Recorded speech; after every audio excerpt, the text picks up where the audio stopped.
Janosik, and I have a YouTube channel called Forest County Outback. I do 20-minute, half-hour videos on local history around Forest County. And the program here is Steamwinders in the Big Woods, and what I'm going to talk about is the development of the geared logging locomotive.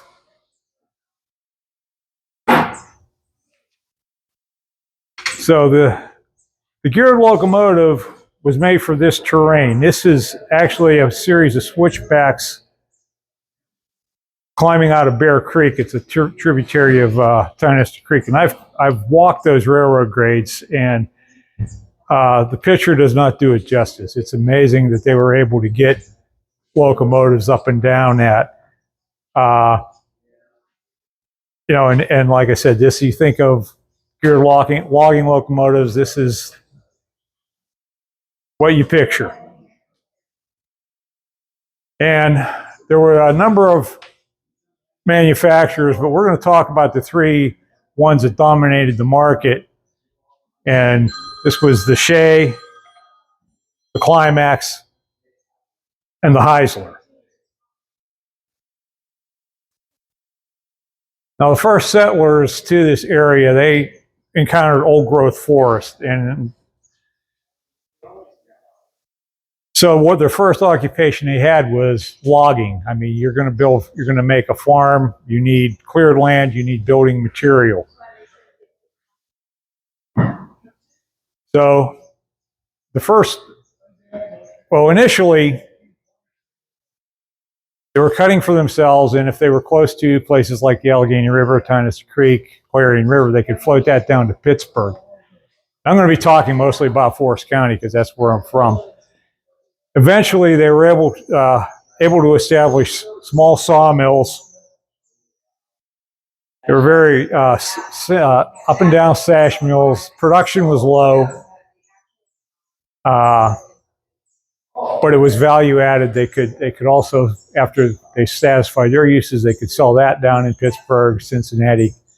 Louisville was another big river port.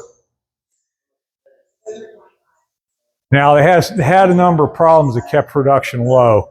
And, okay, one was the equipment. The other was getting logs to the mill. They skidded mostly with horses and oxen. And this was a slow process. They did a lot of the skidding in the wintertime when they had snow to help with the process. But it wasn't really profitable to skid more than a few miles to the mill. So, like I said, production was low. This actually, I think this was done for the photographer. I can't imagine those horses being able to pull that sled. I don't care how much snow and ice you had. Tram roads were used. That helped with the log supply problem, but it didn't really solve it. One of the other methods was using splash dams to raise artificial rise in the water so they could float logs downstream. Now, so to move things to market, they were using the rivers. This is actually in Cooksburg, and this is rafts of square timber. There's some spar timber in there, and some sawn lumber. Now, the problem that the mill owners had was getting logs to the mill. That was the big holdup. Skidding was done in the wintertime when they had snow and ice to help with the skidding. And the cycle was you cut logs in the winter. In the spring, you sawed your logs up, and when that was done, you were done for the year until you could start the cycle again. So if you had a sawmill, you had a big financial investment in something that sat idle a big part of the time. So as railroads came into the area, a lot of lumbermen saw the railroad as a solution to their problems. However, the rod locomotives of that day were not suited to the conditions that they were facing. They could only handle about a 3 or 4% grade. The axles were in a rigid frame, so that made for a wide turning radius. They needed something that could handle sharp curves, steep grades, and very rough track. Now, if you had fairly level terrain, some of these little industrial locomotives like this 040 from H.K. Porter, that worked well. And we used to see those down like in around Marionville, where the, excuse me, where the terrain was pretty level.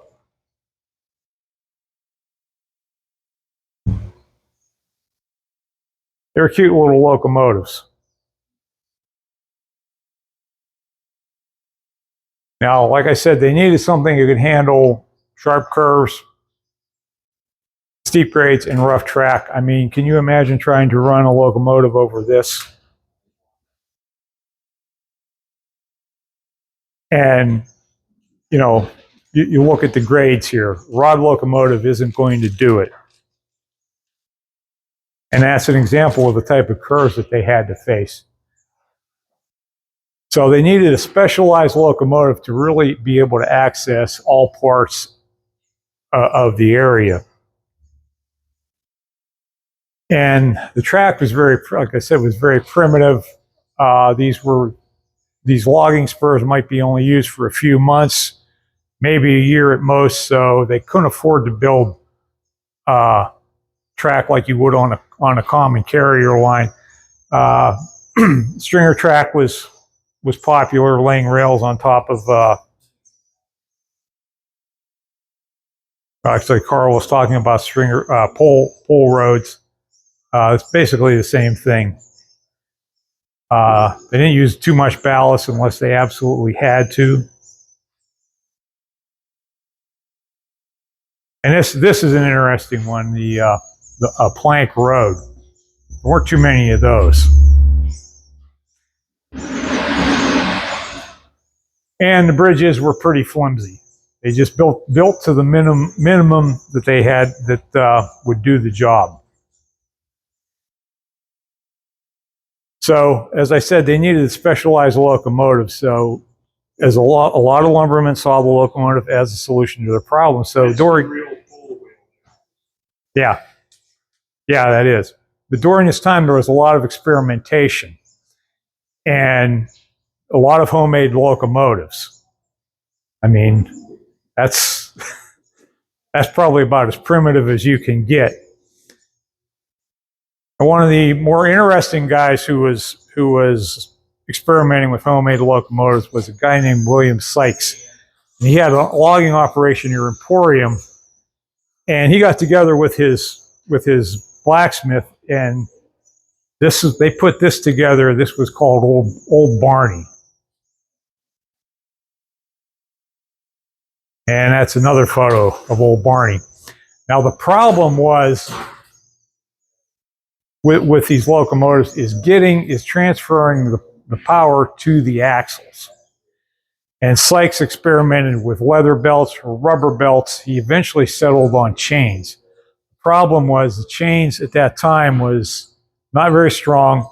It wore quickly. It broke. So Barney, while he worked well, but had a lot of downtime. So another picture of Old Barney. So eventually Sykes decided he needed a larger locomotive, and this was Clyde. Now he didn't have the ability to construct this. He drew the plans up. He took it to Struthers Wells in Warren, and they built it, and still using chain drive. But they thought they had, both Sykes and Struthers thought they had a winning design here, and they offered this model for sale. They did several demonstrations with it. They never got an order for it. But now Sykes would eventually, he would have other logging operations in Pennsylvania, one in Vermont. His last one was in Conifer, New York. Was Clear Lake Lumber Company. And everywhere he went, eventually they started using like Shays and Climaxes. But everywhere he went, he took these two guys with him. He kept tinkering with them basically for the rest of his life. When he passed away, they were put in a shed at Clear Lake and forgotten.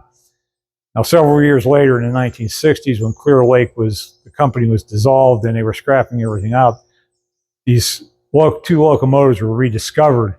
And the owners thought, hey, these are pretty neat. Then they took a cutting torch to them. And later said they regretted doing that because these would have been an excellent example of that period of experimentation. Is that Clear Lake from Sparty? No, it was in Conifer, New York, upstate New York. So eventually,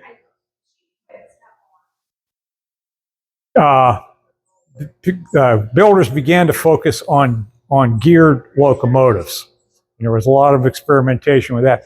The first one to get a practical geared locomotive to market was Ephraim Shay. He was a Michigan lumberman. And he had been experimenting for about 10 years before he finally came up with, okay, I'm not sure why that's in there. It's not supposed to be. This was his original locomotive. This was the original Shay. And he had it built by a guy named William Crippen, who had a foundry and a machine shop. And this thing was a game changer for Shay. He had been selling his pine lumber for $3.50 per 1,000 board feet. Think about that next time you're in Home Depot trying to buy a 2x4. Once he started using this to supply his mill, he was able to drop his price to $1.25 per 1,000 board feet. He had that much capital tied up in transporting logs before he came up with this. So this was his original engine. He designed his own engine that's very similar to what we have over here. It's a marine style engine. And one of the interesting things is that same basic design was used on the first Shay. There were improvements to it, but that basic design was also used on the last Shay that was outshopped in 1945. So this is supposed to, this actually looks like another photo of old Barney. I don't know, I got stuff mixed up here. Okay. So after about 6 months,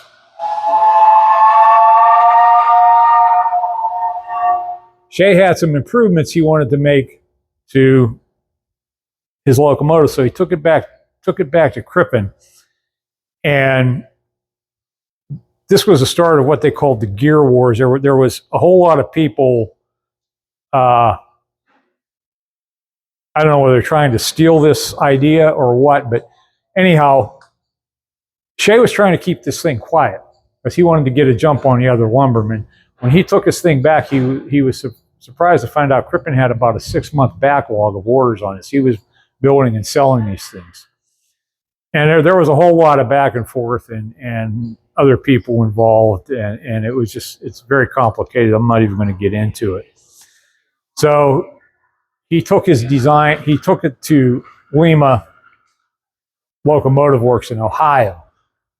And he'd been dealing with them. They built sawmill machinery, and that he'd been dealing with them for years. They agreed to do the improvements. Now, Shay licensed this, and he assigned the license to Lima, and they started building them. They started doing improvements, and this was about the end of Shay's involvement with this locomotive. All the improvements that came after were done by Lima employees, and Shay got stock in the company, and he got royalties from each locomotive sold. And this actually made him a very wealthy man. And he would go on. He was a very inventive fellow. He had all kinds of patents, but the next person was Charles Scott, the inventor of the Climax locomotive. Shea got his. There's a date here. Shea got his locomotive going in 1878. Scott, what year did they outshot the first Climax? 1888.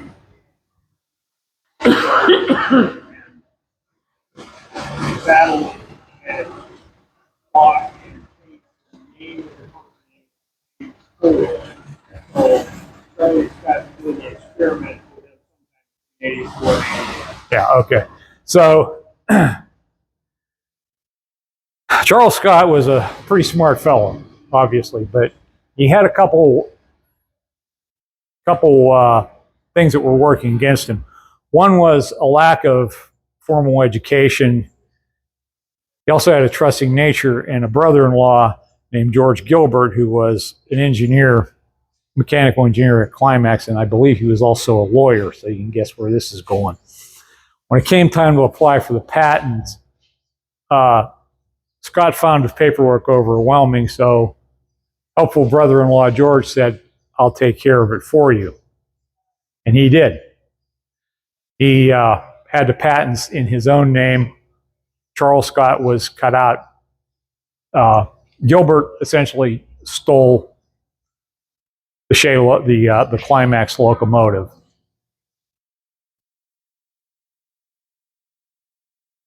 And that's the classic Climax we think of today. But this was the this is supposed to be a photograph of one of the original Climax, but I don't think it is. It looks like yeah, it actually looks like William Sykes's locomotive. I think that's mislabeled. But anyhow, this was the engine that was being used. Should look very familiar. And the trucks, now, like I said, they had to go around very sharp curves. Well, that was solved with a swiveling truck. And anyhow, this was the gearing for the Climax. Now, the Climax had one major flaw in this, and that was called the loose wheel arrangement. They had like a car differential, and the wheels would turn at different speeds. Wasn't a problem on straight track, but on a heavy grade on curves, the wheel started slipping. This was a real problem. So the head of Climax down here was a guy named Rush Battles. He redesigned that differential, basically gave it positive traction. And he took patents out on that and taking a lesson from George Gilbert. He had the patents in his name. So now Gilbert's patents that he had stole from Charles Scott were now basically worthless as far as Climax went, because they were building to Battle's patents. That's an early photo of Spartan, or Spartansburg, of Corey. Corey. First building, one on the right, ticket office in between the tracks. Yeah. I want to say Spartansburg because Charles Scott was from Spartansburg. So yeah, this was the early version of the Climax vertical boiler. And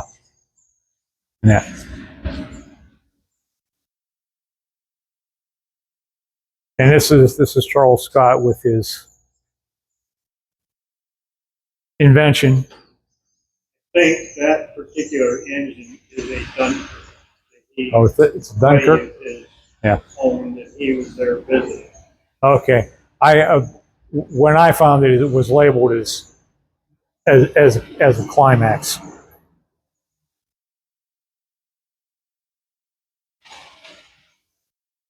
So that should be a Dunkirk. Okay, yeah. So it's been a while since I've done this presentation, so I'm a little whatever. So anyhow, George Gilbert took his patents and left Climax in a huff. And he went to Dunkirk Engineering in Dunkirk, New York. Dunkirk had designed their own locomotive. This was their Class B. And this was a Class A Dunkirk. It wasn't particularly successful. Okay,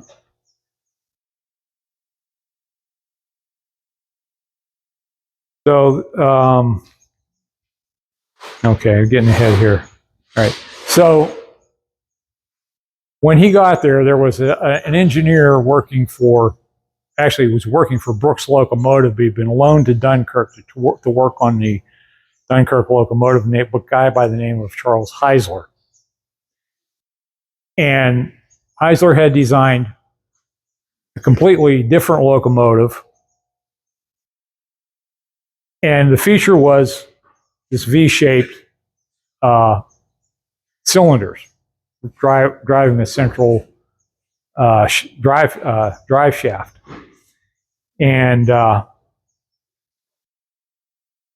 Dunkirk built for the first Heisler. They built the prototype, but then they decided to go with Gilbert's design for whatever reason. Okay, that's the frame of a Heisler locomotive. So when Gilbert then designed, he designed a Class B Dunkirk, and surprise, surprise, it had V cylinders, except his were back here in the cab. They were inside the cab. You begin to wonder if he'd ever actually invented anything on his own. So Charles Heisler left Dunkirk Engineering, and he went looking for someone to manufacture his design. And this was, and he eventually found it in Stearns Manufacturing in Erie. And this is, this is the V. You can tell it's a Heisler and not a Gilbert Patton locomotive because the cylinders are out in the open. Apparently, he wasn't embarrassed about it.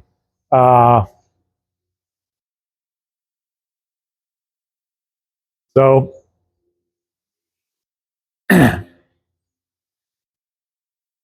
anyhow, they started manufacturing the Heisler locomotives in Erie, and they went up until let's see.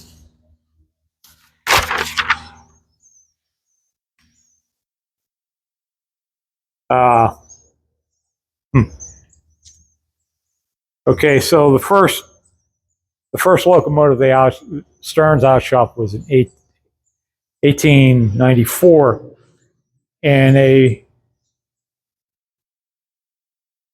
built them for a few years. Then there was a financial excuse me, financial slump in 1903, and they shut down. And it wasn't due to lack of, the sales had dropped off, but they had some internal problems. And they reappeared in 1905 as Heisler Locomotive Works and continued building Heislers up until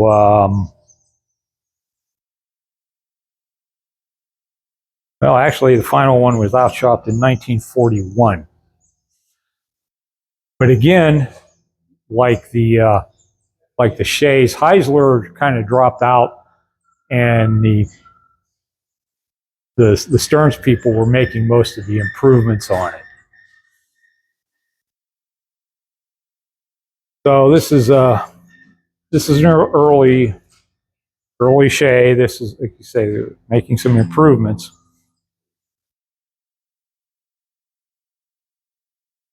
And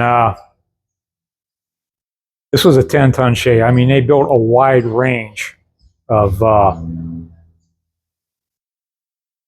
weight classes.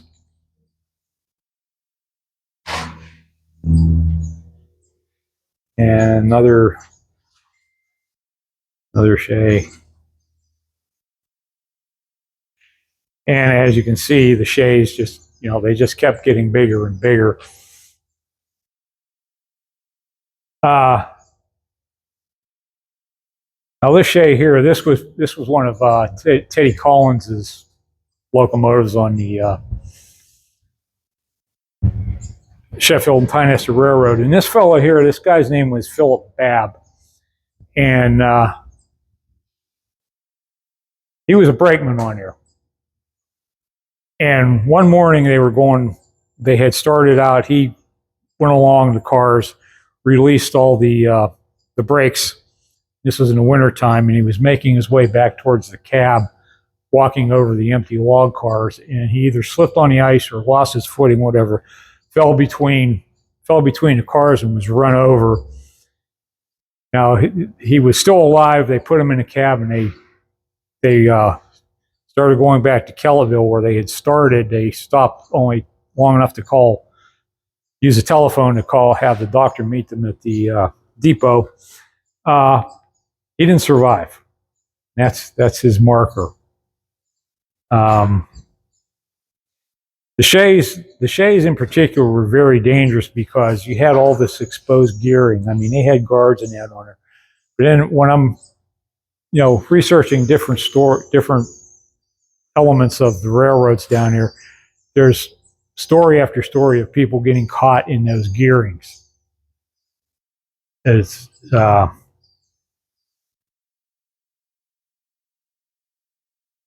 Tynester Valley Railroad. This is called the Big Fill. That trestle would later be filled in, and the trestle's still there. The wooden trestle is still under there. There's a photo of the Climax shop.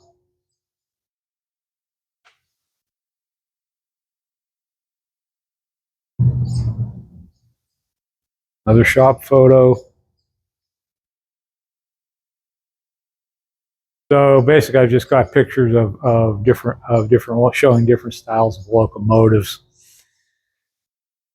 They built something like the Shays, over 2,000 Shays. The Climaxes around 1,600. The Heislers, they came in a little bit later, around 900. But these are all very successful locomotives. They each had their drawbacks. But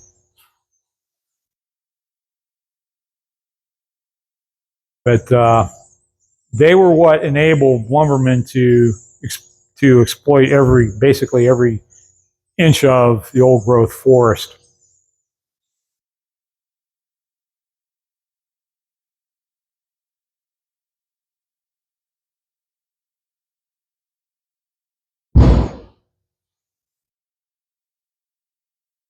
So in the 1920s, the market for geared locomotives, it was just a fraction of what it had been.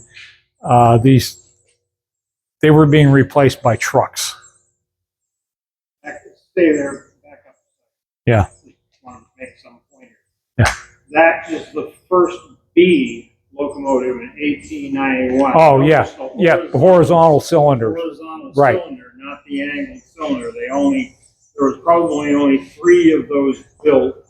Yeah. And that one, they had, that comes off of a photo that they did as an advertisement photo with it sitting on the turntable of the roundhouse that was over here behind the Catholic Church. Yeah.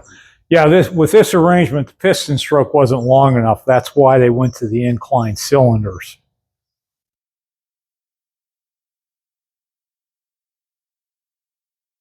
Yeah, so there's what you think of when you think of a Class B Climax, right there.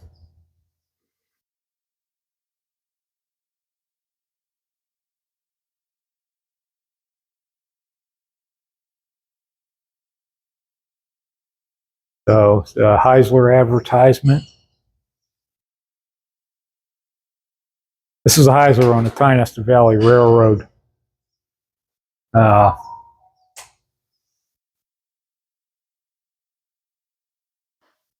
So it's just, some various photos of things.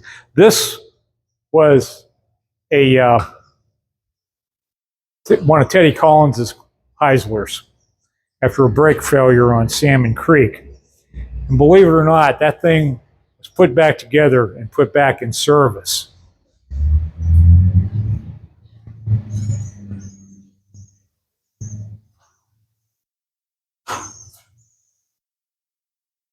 Yeah, these are all Teddy Collins operations. He did kind of like the Heislers, but like I said, by the 1920s, the job that the geared locomotives were doing were being replaced by trucks, and the business just dropped off. And one by one, they closed. Climax in what, 28? Yeah, and they were bought by a outfit called General Parts Company, who did parts business for obsolete automobiles, but they did the same thing with the Climaxes. Like I said, the last Shea was outshopped in 1945. The Heislers went in 1941 was the last Heisler built. But, served a purpose. They served it well. And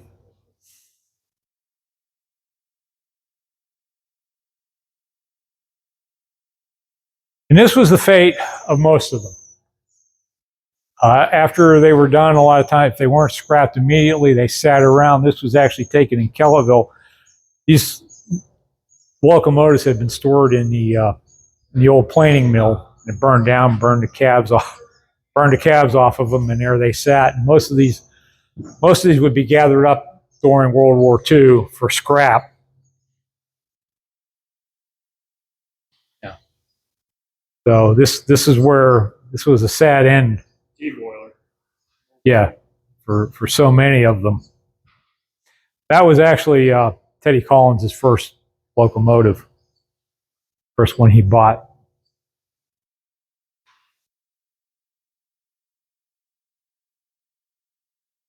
But you have a number of survivors. So, this was the Cass Scenic Railroad. And that's about all I got.